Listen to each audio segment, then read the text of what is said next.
Well, my next guest voted for the failed bill backed by conservatives just yesterday. He's undecided about legislation in terms of the compromise bill. Joining me right now, Republican Congressman Markwayne Mullin from Oklahoma. Good to have you here, Representative. Hey, Trish, thanks for having me back on. Why are you still undecided? Well, there's some stuff that we liked in the one we voted on yesterday. There's some stuff that needs to be fixed on this one moving forward. Some clarification that needs to be made, too. I don't think the language when it comes to chain migration is quite strong enough.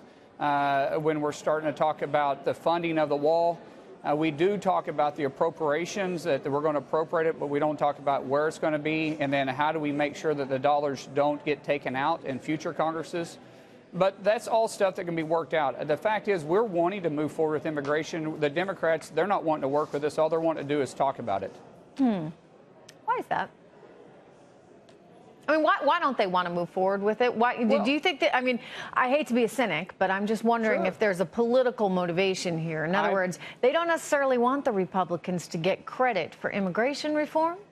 Trish, back in 2013, I met with Obama, and I'm going to tell you, he set the tone for the immigration fight. This is what he said, almost quote. He said, look, I don't need immigration. What did I get? 74, 76% of the vote? So I'm doing you a favor by even allowing this to be a conversation. He said that down in HC5, down below the Capitol where we stand right now. That's the tone that they have. They're not really wanting to get this thing fixed. If they did, they could have got this fixed back in 2014 when we saw a surge of children coming across from Guatemala, from El Salvador, and Honduras that we know when Obama was still in office that these kids were being trafficked underneath the Obama administration. And there wasn't any accountability call out then. So they're not interested in getting it fixed. But you control the House. Absolutely, in which we did. We put over 192 votes on the board yesterday on an immigration bill that secured our southern border, which is about national security. It's not about immigration.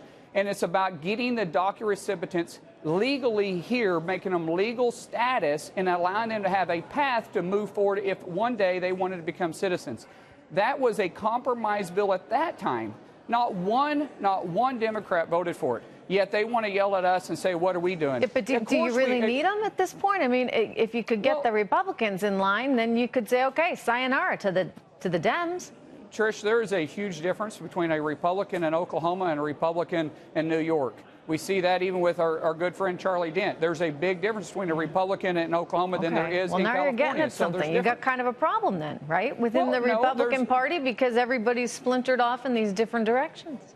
All we liked yesterday was 17 people. It could be Republicans or it could be Democrats. But the Democrat Party has the same difference. There's a huge difference in a Democrat from, let's say, outside of Chicago, who is a very moderate Democrat, or Krista Sinema from Arizona, or Nancy Pelosi from San Francisco. There's a huge difference in all parties. That's but they're united on one thing. They're resisting you and the president, especially on immigration. So I'm just saying, I mean, you got the House. That's right. Voters at some point are going to say, okay, we get that the Democrats are never going to play ball. That's just them. They're resist. They're the party of nothing, frankly, right now. But you guys have an opportunity. So how do you move forward on this? How do you get something? I mean, you're still undecided.